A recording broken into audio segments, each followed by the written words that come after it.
Om yo brahmanam vidadhati purvam yo vai vedanscha prahinoti tasmai tam hadevam atma buddhi prakasham mumukshurvai sharanamaham prapadye.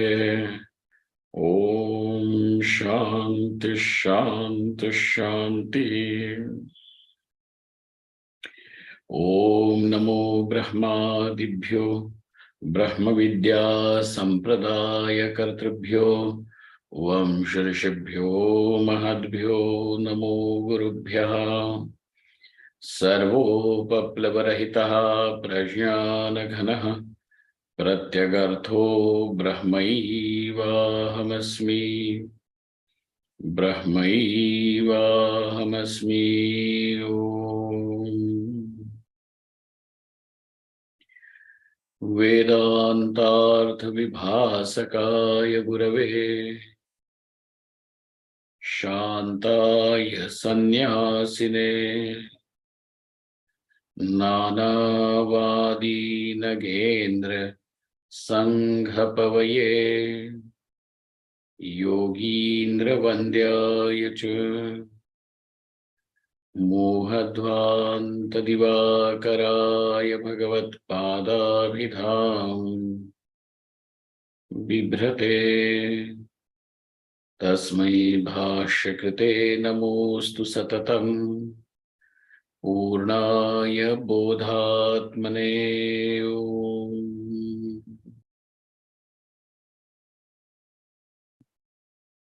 In response to Arjuna's question, as what is that which leads us into the sinful paths forcefully, as if against our own wish? What is it? Because nobody wants to do something that is wrong willfully. Even those people who are doing something wrong, sinful, do it only because they don't see it as something wrong. There is a justification for that. And that justification, however, is flimsy, but to that person, it appears to be quite convincing at that moment. And therefore, he chooses to take to the path of wrongdoing. So nobody willfully does anything wrong. Well then, in spite of knowing something is wrong, something that should be avoided, something that should not be done, why do we all again and again fall into the trap of that what is wrong? And not only that we do it, but it also leads to precipitation of guilt. If you do not want to feel guilty, then there are just these two ways: become thick-skinned or just don't do something that is wrong.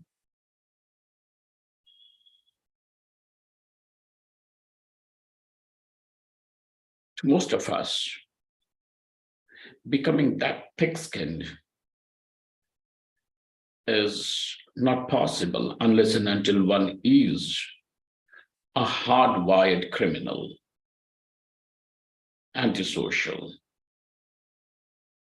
something that is pathological in the psychology. So then why, how does a person go into this and then just keeps accumulating more and more regrets and feels guilty? To which Bhagavan, and every time we do that, we promise ourselves that next time I wouldn't do it. No matter how many times we promise ourselves, no matter how many times we may make resolutions, yet we find ourselves as if being dragged against our resolution against our own will, against our own conscience. And therefore, there is a need to know as what is that element which seems to be ruling us. So Shri Krishna Bhagavan over here answers this question of his disciple Arjuna. And this question of Arjuna is a question that all of us have. And therefore, Arjuna is representing all that you have always wanted to ask to the teacher. And so the teacher in Shri Krishna, Bhagavan, now answers all of us. In the 37th verse of the 3rd chapter, Shri Bhagavan Uvacha. Shri Bhagavan Uvacha. Kama esha krodha esha rajo guna samudbhavaha mahashano mahapapma vidyenam iha vairinam. Kama esha krodha esha rajo guna samudbhavaha mahashano mahapapma vidyenam iha vairinam. And Shri Krishna Bhagavan then shows the culprit. And not only he does show the culprit, he says that this culprit is Mahashana. Mahashana meaning one whose hunger is never satiated,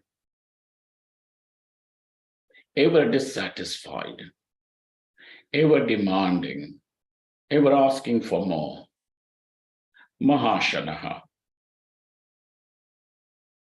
And therefore, that also means he is Mahapapma. Everything that is wrong, everything that is sinful is because of the discontentment of a person. Uncontrolled. The uncontrolled ambition, the uncontrolled desire, the uncontrolled need for importance then leads a person into various things that any average person would not do. That puts them on top of the average, above the average, but that becomes detrimental too. Because such people then are not going to think twice before committing any action, because every action, no matter how dreadful that action is justified because that action is meant to fulfill their ambition, is meant to give them that sense of, heightened sense of importance. So Mahashanaha, because he is Mahashana, that fellow is Mahapapma. And Arjuna, Vidhi enam iha vairinam, know him to be your enemy. Because this is a language that Arjuna is going to understand. Arjuna is a warrior, so also you and me. We have all to fight our own battles. Battles outside are okay. In the battles outside, you may become victorious, but you will find that the inner battles, the inner combat, the conflicts that we have, we often lose over there. And therefore, those who do find themselves as losers in their inner battle, then want the label of being the winners in the external world, because that seems to be some sort of a compensation for their sense of loss. And therefore, for them, the external affirmation, the external confirmation is the external approval is of importance. Because in their own vision, they are losers. And therefore, if 100 people are going to call me a winner, there is a chance that I may also see myself in a positive light. And therefore, for them, the external achievements and external accolades become important. They will keep on constantly praising themselves about their external achievements and approvals, as how the other people think of me as good, big, great. Because somewhere inside they have already seen themselves as lost.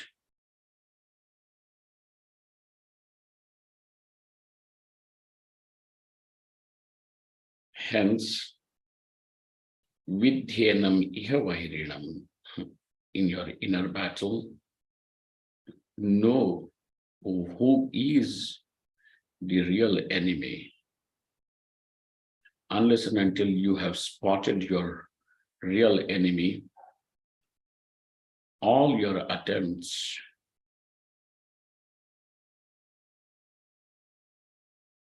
in the external world or all your attempts in the inner world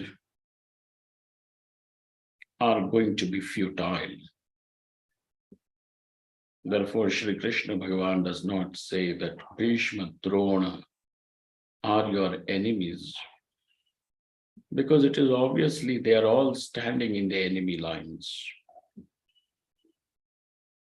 He doesn't have to remind Arjuna that how Duryodhana and Dushasana have treated him and his brothers, and how they have dishonored Draupadi. He does not call them over there as his enemies, because they themselves are victims of an enemy who is their internal enemy. Therefore, the one who is able to understand with whom is he really fighting the battle, till then you are going to see the people outside as your enemies.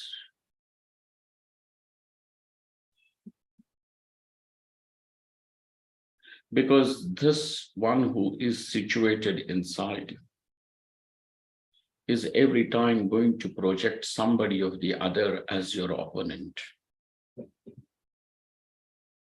And it doesn't take him too long to make anyone as your opponent. Even the people whom you have loved all your life, right from your childhood, right from your infancy, right from your birth, the same parents also can be looked upon as your enemies. But who is it who's making you look upon people as your enemies? The one who is seated inside, the one who is constantly creating animosity, making you look at the world and making you identify somebody as your enemy, is this one. Kama esha, krodha esha, rajo guna samudbhavaha. It is this calm, the desire. Don't take this thing, the word desire, to be a very soft and a beautiful word. Know that there is something essentially detrimental behind the soft appearance of this word. Kama esha, krodha esha. He is the krodha. Krodha means anger, frustration. Even this anger is nothing but the same fellow with yet another face. Kama esha, krodha esha. And he is born of Rajoguna. There's a very interesting story of Vishwamitra and sage Vasishtha. Even before, so the story is interesting because, though long, but really very interesting. So once there is this king, and then he is passing through a forest along with his huge army of horses and elephants and infantry, Chaturdala Sena, chariots, everything.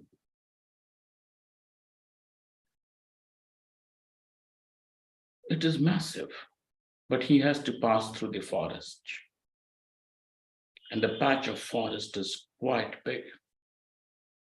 Now to provide food and water for all of them, whether it is the men or the horses or the elephants, is not an easy task.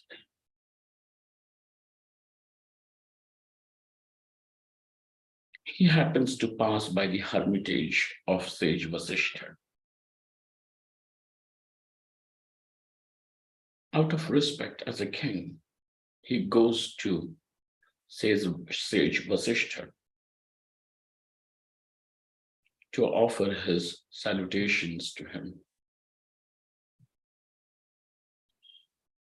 Vasishtha, the great Brahmarishi, welcomes this king and says, "It is indeed a great fortune that you are coming to my thatched hut, O king. Why don't you have food here with me?" Because Vasishtha is a grihastha and it is his duty to offer the food to every atithi. As a grihastha, it becomes binding on every householder to see to it that anyone who comes with or without any appointment is treated with respect and at least offered a glass of water.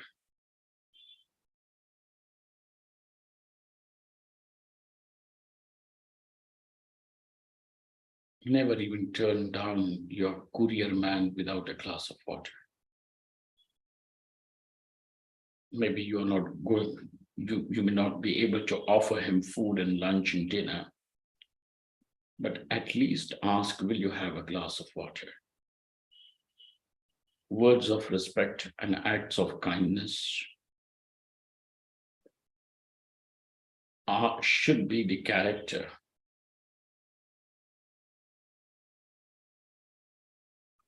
of a grihastha. Remember this. Sage Vasishtha asked the king. The king said, "Sage, you are a forest dweller. I'm a king, and I cannot eat alone because I have the whole army, people waiting for me, and not only the people, the horses and the elephants and camels, those whatever is following me, have to be given food." Sage Vasishtha said, "King, you need not worry. there is abundance of food for everyone, including all your elephants and the horses too.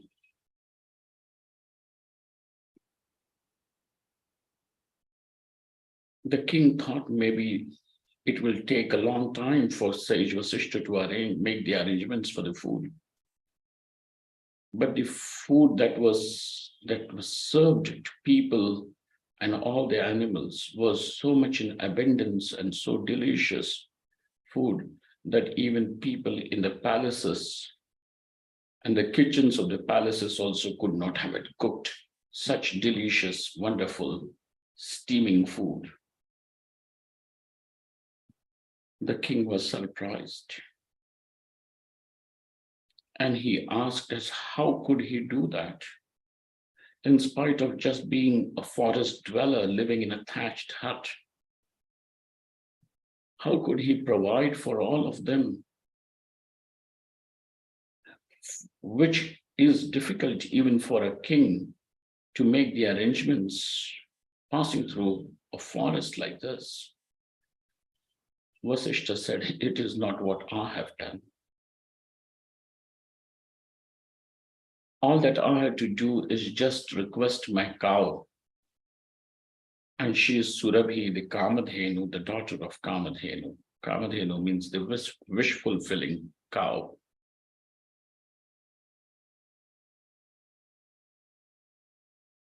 I have to just request it to her.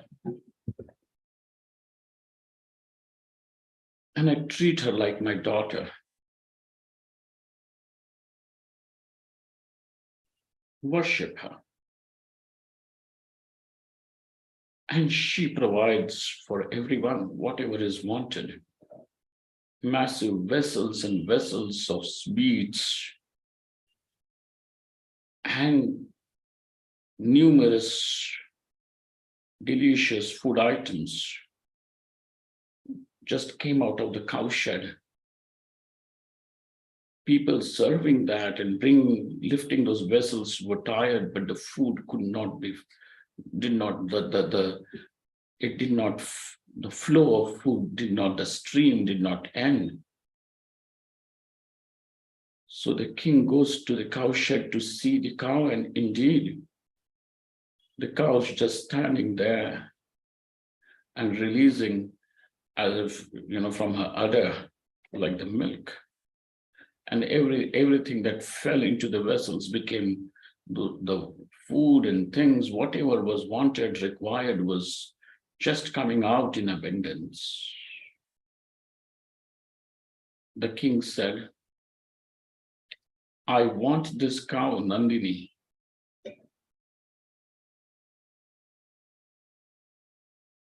She should be there with a king like me, and I can provide it to all my people.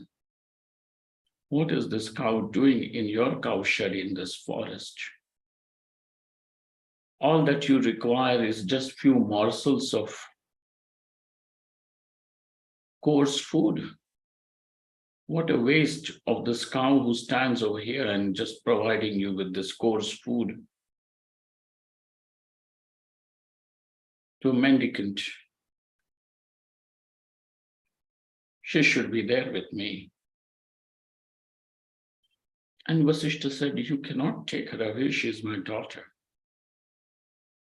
He said, I will take her. And if you don't give me, I will take her by force.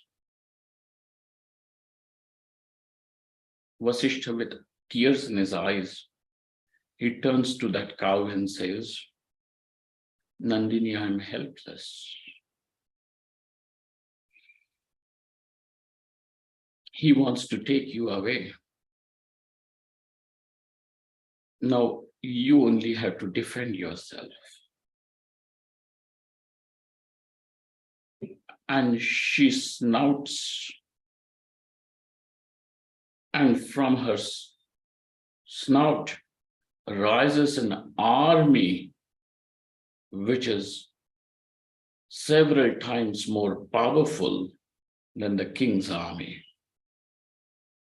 and chases them away from Vasishtha's hermitage. The king was defeated,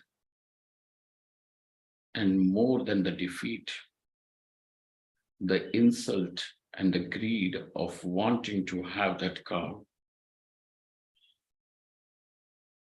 was what he wanted back.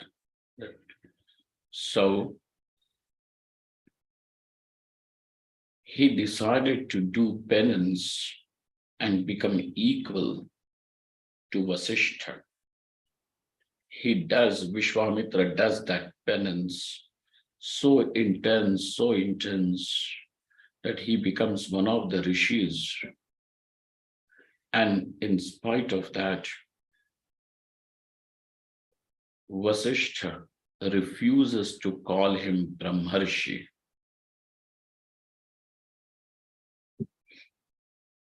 And that, not having the approval from Vasishtha, becomes a thorn in Vishwamitra's flesh.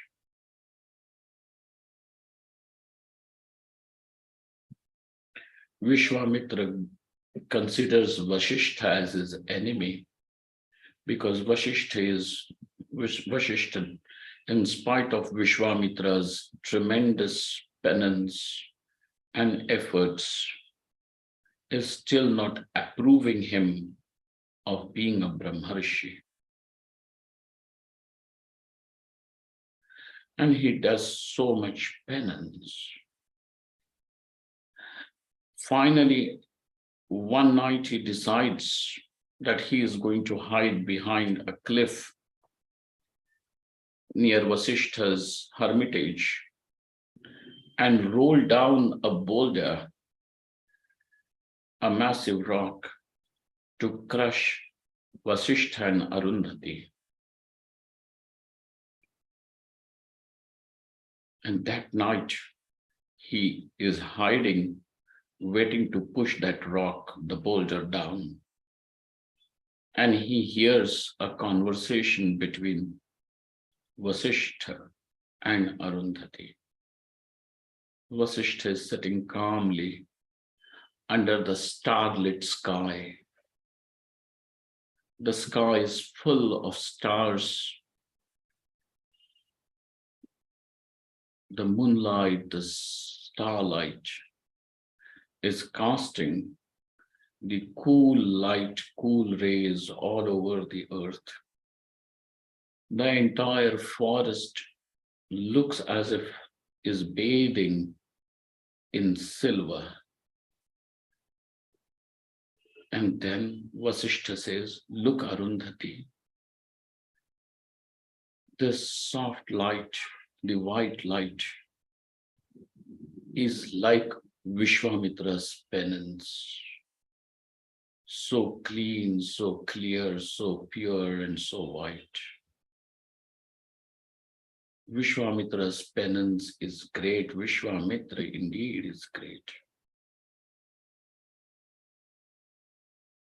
When Vishwamitra hears this from Vasishtha's mouth, he is shocked because till now he thought that Vasishtha always has looked down upon Vishwamitra. He always thought that Vasishtha always wanted to see Vishwamitra, see him in a negative light. But really speaking, when he hears Vasishtha bringing what is there in his heart to his wife Arundhati, the hands which were waiting to push the boulder down become folded. His eyes are filled with tears and he runs down the cliff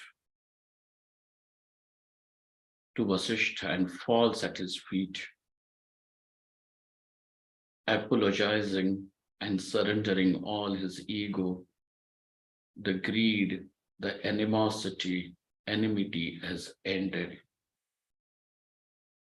And when Vasishtha sees who's there, saluting him in that silence of that night, he says, Brahmarishi, get up. The words which Vishwamitra was waiting to hear from the entire assembly of gods and rishis and sages, Vasishtha showers him with that, says, Brahmarishi, get up. At that moment when the animosity had ended, Vishwamitra, who had done such intense tapas that he could create another universe, but could not become a Brahmarishi, becomes a Brahmarishi not because he creates another universe, because the inner enemy has died. This inner enemy who creates, who wants to see an enemy outside and is able to make Vishwamitra see even Vasishtha as an enemy,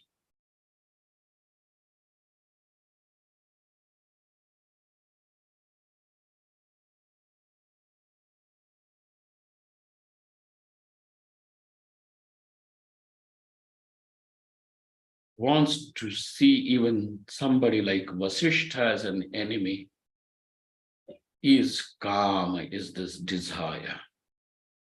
And by desire, just don't understand some carnal desire, desire for approval, appreciation, importance, everything is there. बड़ा विकृत है ये काम. केवल स्त्री की इच्छा काम नहीं, अनेकों अनेकों रूपों में है. And therefore Bhagavan Shri Krishna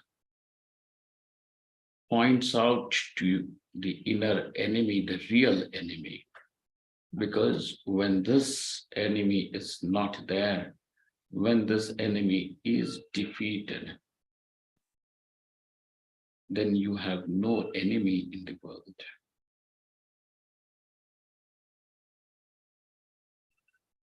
There is no enemy. Arjuna, you are a warrior. You are fighting the enemies.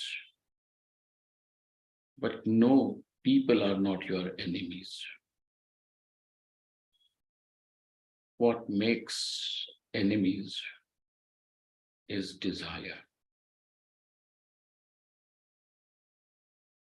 When Sri Rama fights Ravana, Sri Rama does not see Ravana as an enemy. Ravana sees Rama as an enemy.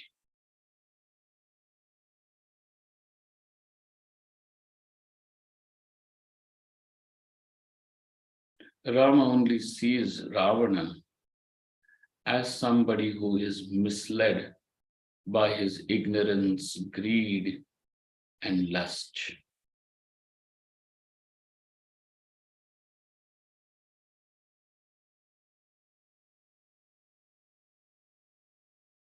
And therefore, if Rama has anything for Ravana, he does not have anger.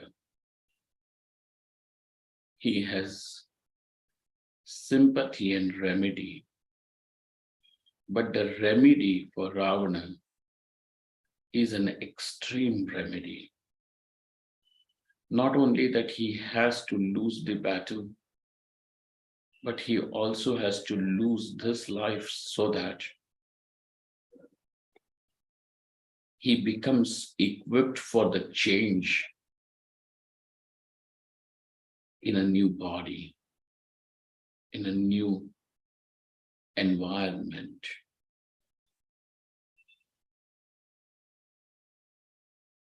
So Rama is not seeing anybody as an enemy. For Ravana, Rama is an enemy. Because as long as Rama is there,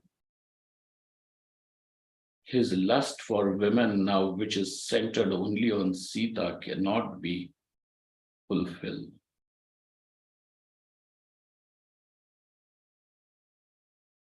And Sita, no matter how powerful Ravana is,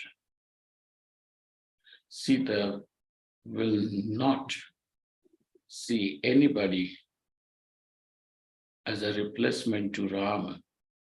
And that is an insult to Ravana. I am the most powerful, and yet you reject me. Rama is somebody who is banished from his own home by his own father and mother, who's simply living as a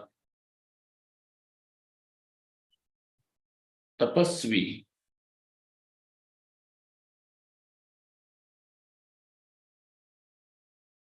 in a forest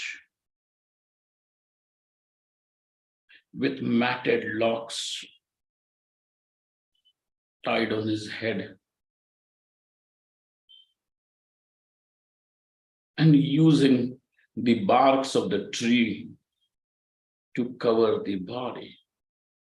I am a king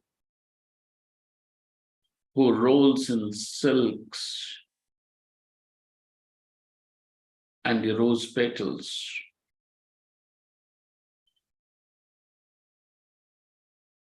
The walls of my palace are of gold, and the walls of my inner chambers are lit by diamonds. And you reject me, the one who has all the luxury, all the power, all the reverence.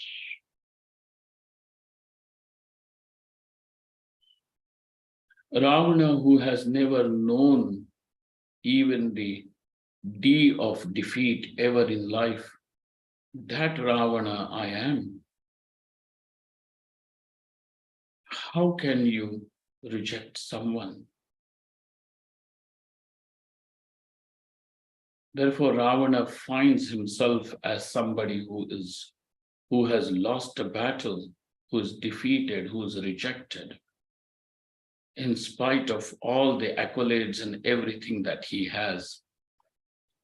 The success, his victories, his power, his status, his wealth is reduced to nothing by Sita. And therefore he sees Rama as an enemy who has nothing, and yet he who has the absolute loyalty and all the love of this woman whom I want to covet. Therefore, Ravana sees Rama as an enemy. But what has made Rama as an enemy is the Kam. And therefore, Shri Krishna says, Kama esha krodha esha rajo guna samudbhavaha mahashano mahapatma vidyenam iha vairinam. Know him to be your enemy.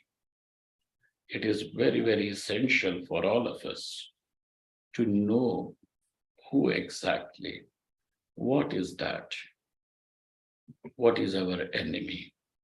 Who is our enemy? Without knowing,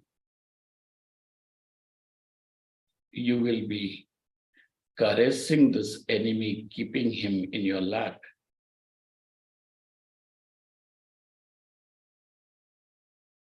दुल्हारते रहोगे इसको गोद में रख के, glorifying your own desires. Therefore, kama esha, krodha esha. And who is it who's saying this?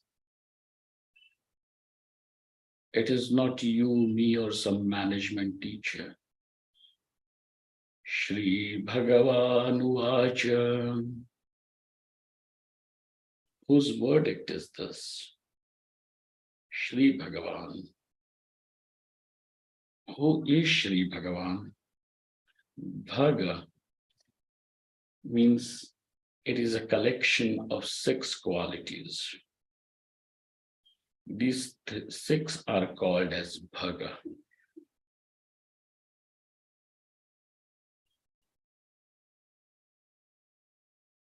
This Shataka, this hexad is called as Bhaga. What is that?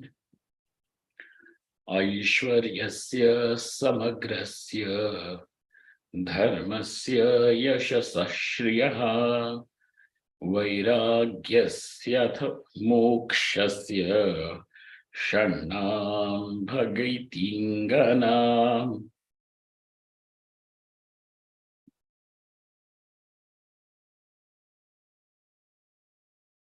These 6 are called as Bhaga. Aishwarya, overlordship.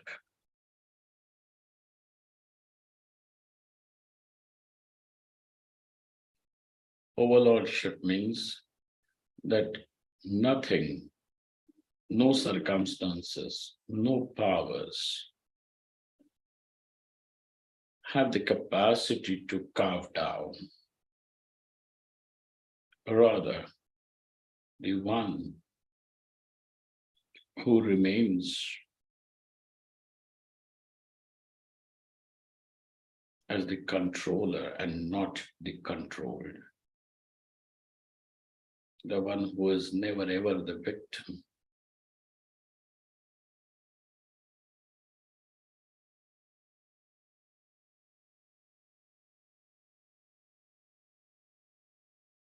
One thing that we can learn from here, understand, is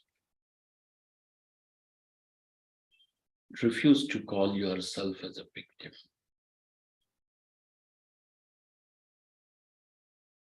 Circumstances around you can be adverse, can be in disagreement with you. But don't allow this victimhood to precipitate whatever it is, but I'm not a victim of these. That victimhood will simply mean you are seeking self-sympathy, and it is going to lead only to the anger towards the world.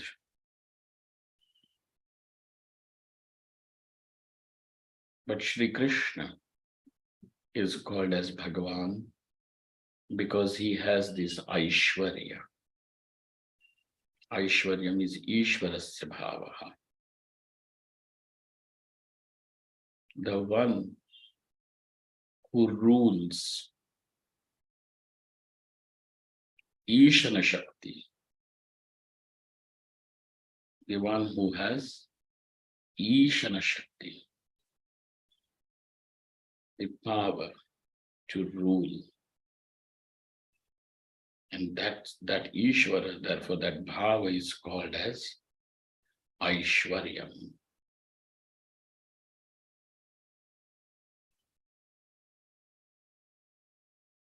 That is your splendor, that is the splendor, and hence this unabated splendor is in Parameshwara. It is not cultivated, it is not developed, it is not faked. It is the nature of Ishvara, and therefore Aishwaryam belongs to Ishvara. So Aishwaryasya samagrasya dharmasya yashasa shriyaha vairagyasya tha mokshasya shannam bhagiti ingana. 6 things are called as bhaga, and the one who has this bhaga is called as Bhagavan. Like the word dhanavan. Dhanavan means the one who has wealth. Dhana means wealth, and van, this suffix, then means the one who has. Dhanavan, like that, Bhagavan. Hey Bhagavan. Okay. Nityam apratibaddhatvena samastyena ch vartate aishwaryadi shatakam asmin vasudeve. Nityam apratibaddhatvena samastyena ch vartate, and hence he is called as Bhagavan. So this Bhagavan now gives his nirnaya, the verdict, the judgment, as who is your enemy. Now look at that. It is for any work people, most of the teachers, the cult teachers, etc., they become their teachers and leaders because they are able to tell people who are their enemies.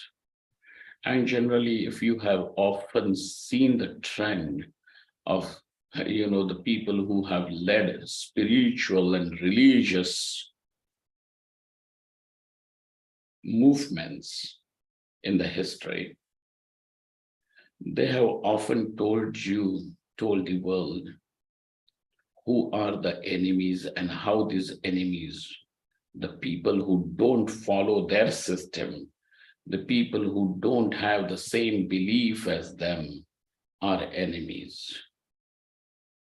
And those people who do not have the same belief as them, since they are enemies, those prophets, those teachers, those religious leaders have not even hesitated to say that these people should be killed because they are enemies. Shri Krishna does not say that. That's why Shri Krishna is not cultish.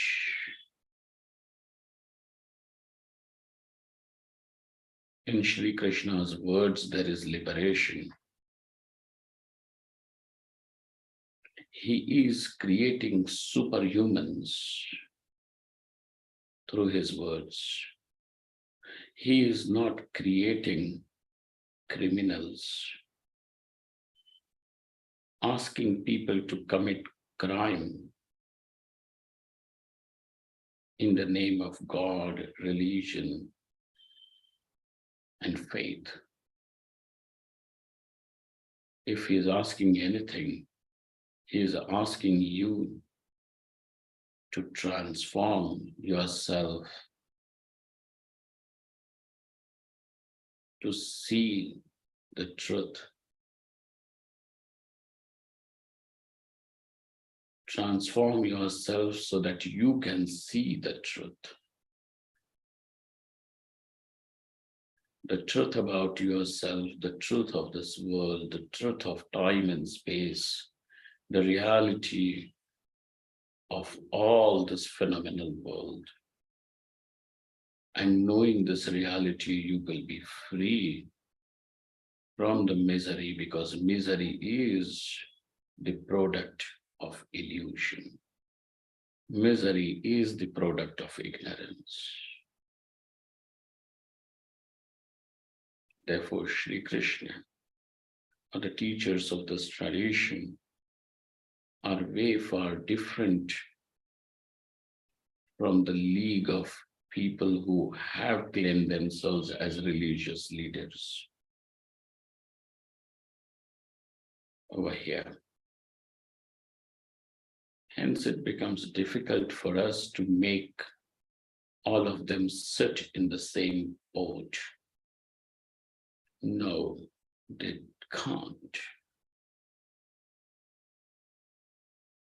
Kama esha krodha esha rajo guna samudbhavaha mahashano mahapapma vidyenam iha vairinam.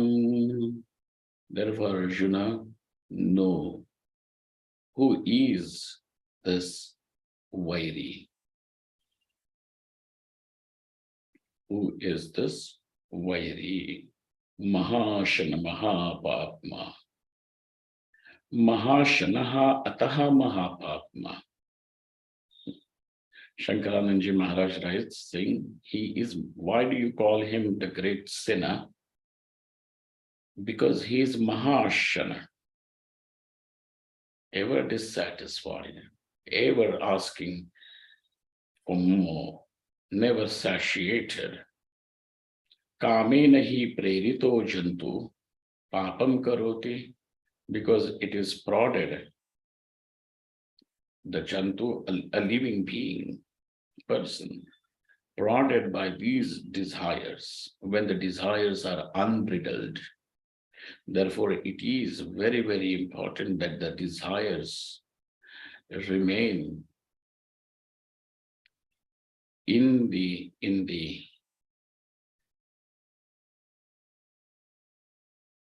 chaukat, in the threshold, behind the threshold, drawn by the dharma. Then these desires will not become venomous. So you have desires, but if these desires are going to follow dharma, then at least these desires will not become detrimental to you and to the world. But the one who is free from all the desires,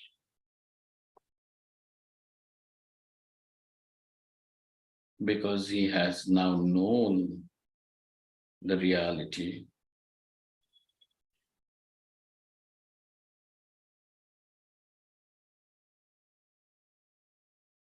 he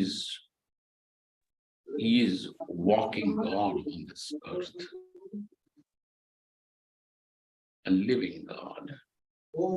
And that is this Brahmajnani.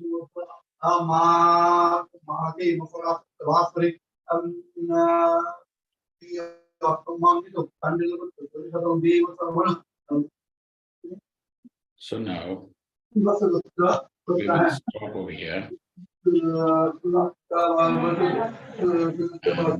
meet again for Bhagavad Gita in our next session.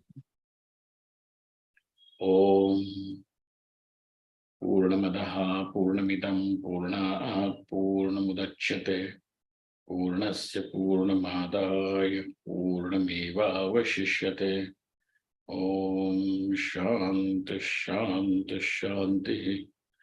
Shankaram Shankaracharyam Keshavam Badarayanam Sutra Bhashyakrito Vande Bhagavanto Punah Punah Ishvaro Gururatmiti Murti Bheda Vibhagine Vyomavadvyapta Dehaya Dakshina Murtaye Namaha.